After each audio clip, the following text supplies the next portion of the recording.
members, you are welcome to today's lecture, Administrative Law.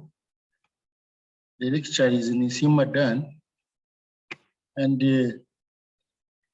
we are continuing with the course outline. Today we are going to look at delegated legislation.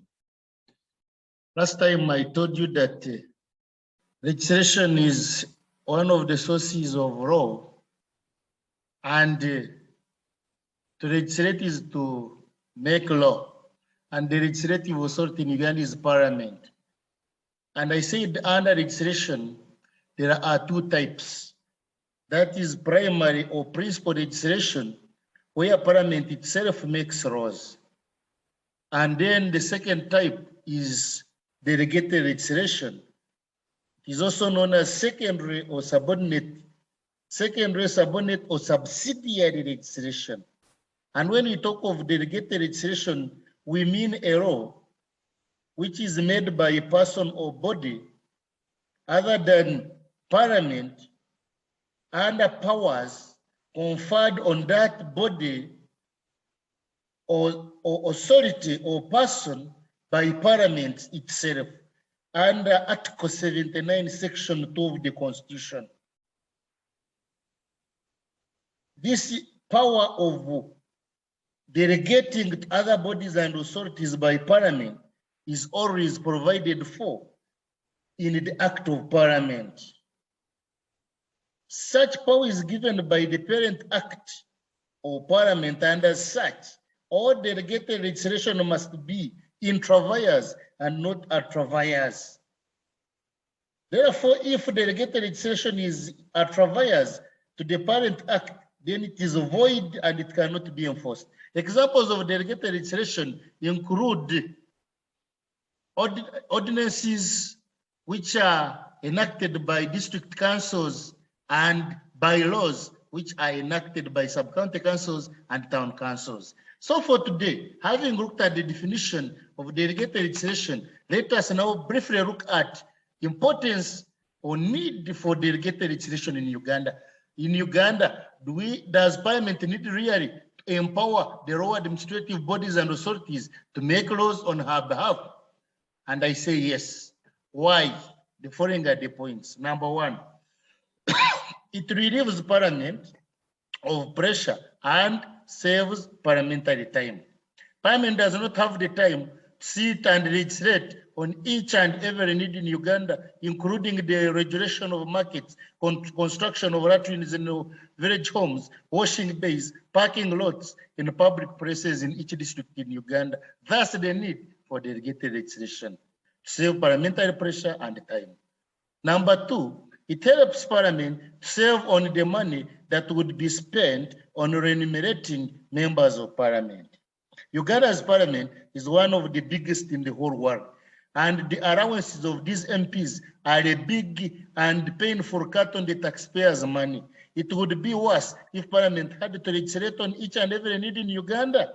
It therefore allows Parliament to concentrate on matters of national importance. Number three, it allows Parliament to concentrate on matters of principle. Matters of principle means the most important matters. Then the details can always be added later through delegated legislation. Another importance of delegated legislation is that Parliament does not have enough expertise that is required for certain pieces of legislation.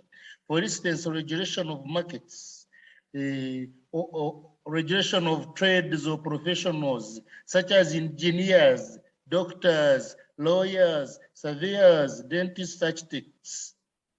The technical details, therefore, are better left to the experts who have the relevant expert knowledge. Thus, the need for delegated legislation. Also, local authorities will make laws that are appropriate to the local problems. The needs and problems in any given district, town or sub-county, university, learning institution, hospital cannot be the same. Therefore, they would rather be left to the local authorities who are well conversant with the local problems. Delegated legislation also allows the delegated authority enough time to consult with the stakeholders. which is not easy for Parliament to do because Parliament does not have time to consult the stakeholders. At times, Parliament is even on recess and it does not have enough time. But the delegated authority allows, the delegated bodies and authorities to consult the stakeholders, which is also necessary so that whatever comes out is not opposite. Delegated legislation is also by nature best suited to deal with emergencies. Parliament is not in session all the time and cannot be expected to sit every time an emergency arises. More so, parliamentary legislative procedures being lengthy and bureaucratic, primary legislation cannot certainly be ideal for dealing with emergencies. An outbreak of cholera, of COVID in a division will best be contained through use of bylaws. So if it is a district, use of ordinances, thus the need for delegated legislation. Also, the delegated legislation is flexible and unlike primary legislation. Why? Parliamentary legislative procedure is very lengthy and bureaucratic, and delegated legislation, on the other hand, is flexible. It can be used to cover a situation which Parliament does not anticipate at the time that it enacted the law, which makes delegated legislation very useful. Primary legislation, that is when, if Parliament is to be the one to enact laws, it is bureaucratic, but delegated legislation is less bureaucratic. Delegated legislation can also be used to meet the changing needs of society, which Parliament may not have anticipated. These are some of the reasons for delegated legislation. Members, I take this opportunity to thank members who have participated, and next time we shall continue with disadvantages of delegated legislation. Thanks a lot. May God bless you.